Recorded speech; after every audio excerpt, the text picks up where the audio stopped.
ሰላም ለእናንተ ይሁን። ክብር ለእግዚአብሔር ይሁን። ኢየሱስ ክርስቶስ ጌታ ነው። እንኳን እግዚአብሔር ለዚህ ቀን አደረሰን። አሁን ደግሞ የምናየው ድል በሰይጣን ላይ ነው። የመጀመሪያው ክፍል ጌታ ኢየሱስ ክርስቶስ እንዴት ድል አደረገ የሚል ነው። ጸልየን እንጀምራለን። ጌታ ሆይ እናመሰግንሃለን በኢየሱስ ክርስቶስ ስም። ቀሪውን ሰዓት ጊዜ ሁሉ በኢየሱስ ክርስቶስ ስም ጌታ ሆይ ላንተ ሰጠን። መንፈስ ቅዱስ ሆይ አስተምረን። ጌታ ሆይ በኢየሱስ ስም በምንማረው ነገር ደግሞ ተምረን በሕይወታችን በፍሬ ይታይ ይገለጥ ዘንድ በኢየሱስ ስም ጸለይን። ክብር ሁሉ በሰማይ በምድር ላንተ ይሁን። በወደድከው ባከበርከው በልጅህ በናዝሬቱ በጌታ በኢየሱስ ክርስቶስ ስም። እሺ፣ ማቴዎስ ምዕራፍ 4 ከቁጥር 1 እስከ 11 ድረስ መንፈስ ቅዱስ ኢየሱስ ክርስቶስን በዲያብሎስ ይፈተን ዘንድ ወደ ምድረ በዳ ወሰደው ይላልና 40 ቀንና 40 ሌሊት ከጾመ በኋላ ተራበ ይልና ፈታኙ ወደ ኢየሱስ ቀርቦ ሲፈትነው እናያለን ማለት ነው።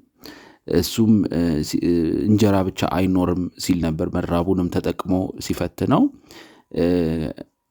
ራስን ወደ መሬት ወርውርም ሲለው በእጆቻቸው ያነሱ ዘንድ ብሎ እግዚአብሔርም ቃል ሲጠቅስለት እናያለን። አምላክን አትፈታተን ተብሎ ተጽፏል ብሎ ሲመልስለት ከዛ የዓለምን መንግስታት ሁሉ ክብሩንም ደግሞ አሳይቶት ይህን እሰጥሃለሁ ሲለው ኢየሱስ አንተ ሰይጣን ከፊቴ ራቅ፣ ለአምላክህ ለእግዚአብሔር ለስገድ፣ እሱም ብቻ አምልክ ተብሎ ተጽፏል ብሎ የተናገሩትን መጽሐፍ ቅዱሳችን ላይ ተቀምጦልናልና በክርስቶስ ኢየሱስ ምድራዊ ሕይወት ውስጥ የተከናወነ ነገር ይሄ አንድ ትልቅ ለእኛ ትምህርት የሚሰጠን ክፍል ነው ማለት ነው።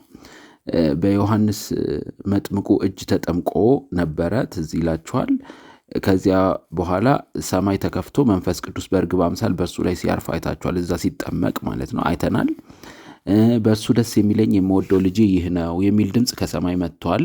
ወደ ምድረ በዳ ተወስዶ ደግሞ 40 ቀንና 40 ሌሊት እንደ ጾመና እንደ ተራበ እዚህ ማቴዎስ 4 ላይ ደግሞ እያየን ነውና እና ከሳሹ ሰይጣን ዲያብሎስ ስለ ጌታ ኢየሱስ ክርስቶስ የተነገረው እውነት የተነገረለት ትንቢት ሁሉ ያንን ሁሉ ውድቅ ለማድረግ የነበረበትን ይሄ ረሃቡን፣ ምድረ በዳውን፣ ብቸኝነቱን ሁሉ ተጠቅሞ ሊፈትነው ወደሱ ቀረበ።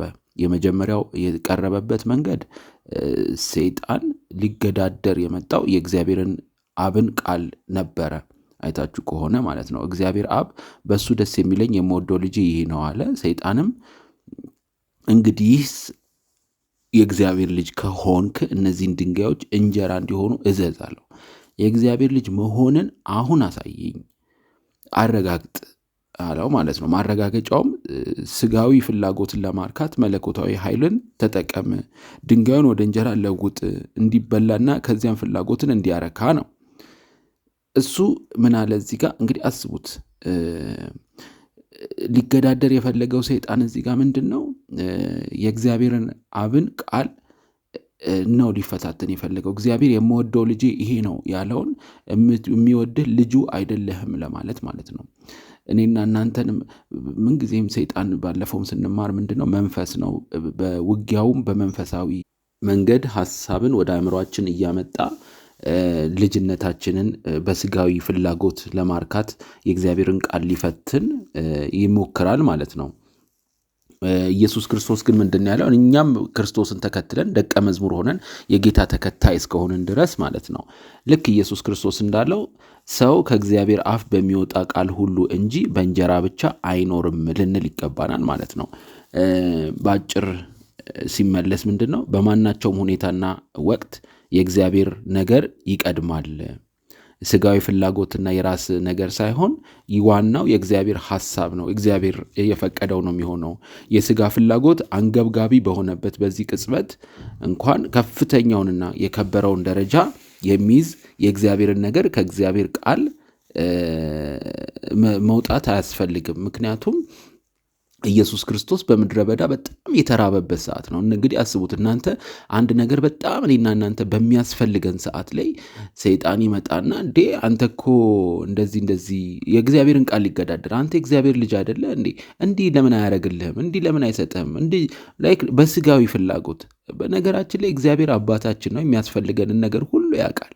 እና እሱን ተከትለን ደቀ መዝሙር ሆነን የእሱ ተከታይ ሆነን እሱን ስንመስል ክርስቶስን ስንመስል ማለት ያለብን በእግዚአብሔር አፍ በሚወጣ ቃል ሁሉ እንጂ በእንጀራ ብቻ አይኖርም። ኧረ እባክህ ብሎ ደግሞ ብዙ ሰው ቢፈታተንም እንግዲህ እግዚአብሔር በሚያስፈልገንን ነገር በሚያስፈልገን ሰዓት ስለሚሰጠን እግዚአብሔርን መፈታተን አያስፈልገንም። በማናቸውም ሁኔታ ውስጥ ብንሆን የእግዚአብሔር ነገር ከስጋ ነገር ከምድራዊ ነገር የከበረ የላቀ መሆኑን እርግጠኛ ሆነን ልናምንበትና ልናረጋግጥ በውስጣችን ይገባናል። ሌላኛው ፈተና ደግሞ ማለት ነው እግዚአብሔር ከተናገረ ያንን ነገር ለማረጋገጥ የኛ ኃላፊነት አለመሆኑን ነው። ማለትም ለማረጋገጥ መሄድ ራሱ ገና አልተረጋገጠም ማለት ነው። የእግዚአብሔር ቃል በነገራችን ላይ በሁሉ ተፈትኖ ያለፈ ሕያው ቃል ነውና አንዳንዴ እንደዚህ ያለ ፈተና ሰይጣን ወደኛ ይዞ ይመጣል እንድንፈትን እግዚአብሔርን ማለት ነው። እግዚአብሔር ራሱ ከተናገረ ተቀብሎ ማመን ብቻ እንጂ ወደ ሙከራ ጓዳ ለፍተሻ መግባት አግባብ እንዳልሆነ የሚያሳይ ክፍል ነው። ሁለተኛው ፈተናን ማለትም ዲያብሎስ ጌታ ኢየሱስ ክርስቶስን ሲያይ በጣም መንፈሳዊ የሆነበት ማነው የሆነው? መንፈሳዊ ዲያብሎስ ኢየሱስን መንፈሳዊ ላለማድረግ ስጋ ለብሶ ስለሚኖር በምድረ በዳ ስለተራበ ማለት ነው። ስለዚህ ስልቱን ለወጠና ምን አደረገ? አቀራረቡ መንፈሳዊ መልክ መያዝ እንዳለበት አሰበና ማለት ነው። የብርሃን መልአክ መልክ የመያዝ ስልት ብላችሁ አስቡት እዚህ ጋር ማለት ነው።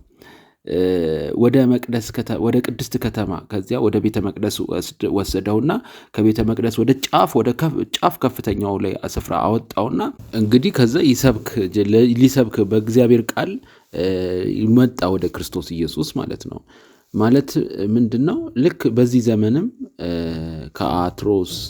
ካትሮኖስ ማለት ከፑልፒት ኋላ ቋሚ ጥቅስ አንባቢ ይሆናል። ፑልፒት ላይ መድረክ ላይ ወጥቶ እንግዲህ አስቡት መላእክቱ ለአንተ ያዝልሃልና እንዳትሰናከል በእጃቸው ያነሱሃል ተብሎ ተጽፏልና ብሎ ይህንን ጥቅስ ለተራበ ቅዱሳን ለተራቡ ምእመናን ለተራቡ ለኔና ለናንተ ጥቅሱን ጠቅሶ ስለዚህ ያዙልሃልና እንዲህ ብሎ ወደ ስጋዊ ቀይሮ መንፈሳዊውን ቃል ለስጋዊ ነገር ለውጦ የሚሰብክ በዚህ ዘመንም ሰይጣን አለ ማለት ነው መድረክ ላይ ቆሞ። ምክንያቱም እዚህ ጋር የምናየው የብርሃን መልአክ መልክ መስሎ ክርስቶስን ከምድረ በዳ አምጥቶ ቤተ መቅደስ ቅድስት ቦታ ላይ ከቤተ መቅደሱ ጫፍ ላይ ነው ወደ ቅድስት ከተማ ቀጥሎ ቤተ መቅደሱ ላይ እንግዲህ ከቤተ መቅደስ አምጥቶ ነው የእግዚአብሔር ቤት አምጥቶ ነው እንግዲህ ቃል የሚጠቅስለት እና ዛሬም ልንጠነቀቅ የሚገባው ይህንን ነው እና በጣም መንፈሳዊውን ነገር በስጋዊ ነገር እንዳይሸቃቀጥ በምንሰማው ነገር ልንጠነቀቅ ይገባናል። ይህ የቀረበው ጥቅስ ግሩም ተስፋ የነበረው ቢሆንም ነገር ግን ከአውዱ ተገንጥሎ የወጣ ጥቅስ ነው። ሐሳቡ አውድ ማለት ልንተረጉምበት ከሚገባ የመጽሐፍ ቅዱስ ጥቅስ ተቀይሮ ለስጋዊ ነገር የሆነ ነው ማለት ነው። ለዛውም ከመዝሙር 91 ላይ ማለት ነው ተስፋነቱ ለችግር ጊዜ ነው እንጂ ለጀብደኝነት ወይ ለሰርከስ ትርኢት አይደለም። የእግዚአብሔርን ቃል ጀብዱ ለማሳያት አይደለም ይህን ጥቅስ መጻፌና መነበብ የነበረበትና ምንድነው ራስን ለመፈጥፈጥ ማለት ነው። በችግር በአደጋ ጊዜ እግዚአብሔር መልአክ መጥተው ያድኑሃል እንጂ እንደ ጀብዱ ለራስን ለመፈጥፈጥ እየወረወርክ ራስህን አይደለም። ይሄ ቃል ተስፋ ቃል የሚመጣው ሰርከስ እየተለማመድን አይደለም። ነገር ግን በአደጋ ጊዜ ሊታደግህ መላእክቱን ይመጣል። አደጋ ሲመጣ ራሱ እግዚአብሔር የሚታደግበትን መልአክ ይልካል በሚል እንጂ አጉል እየተፈታተንከው አይደለም እግዚአብሔርን። አለበለዚያ ግን እግዚአብሔርን መፈታተን ይሆናል። እግዚአብሔር ይባርካቸው። ጋሽ ሰለሞን ከበደ መጽሐፋቸው ላይ ገጽ 229 ላይ ጥሩ ምሳሌ ያስቀምጠውልናል። ምንድነው ያሉት? የሚያምኑትን እባብ ቢይዙ አይገድላቸውም የሚለውን ጥቅስ ሰዎች ወስደው ማለት ነው ሞክረውት ነበረ ብለው አስቀምጠውልናል። እና አንዳንዶቹ እንደውም ተጽፏል በሚል መነሻ ጉዳት ላይ ወድቀዋል። ምክንያቱም እባቡን ቢይዝ አይገድላችሁም የሚለውን ይዘው ማለት ነው። ሌሎች ደግሞ የሚገድል መርዝ ብትጠጡ እንኳን አይጎዳችሁም የሚለውን ይዘው ከፋርማሲ ዞረው መርዝ ቢጠጡ ያው ለጉዳት ይዳረጋሉ የሚል ነው። እንቀጥላለን። ጌታ ይረዳናል። በርቱልኝ።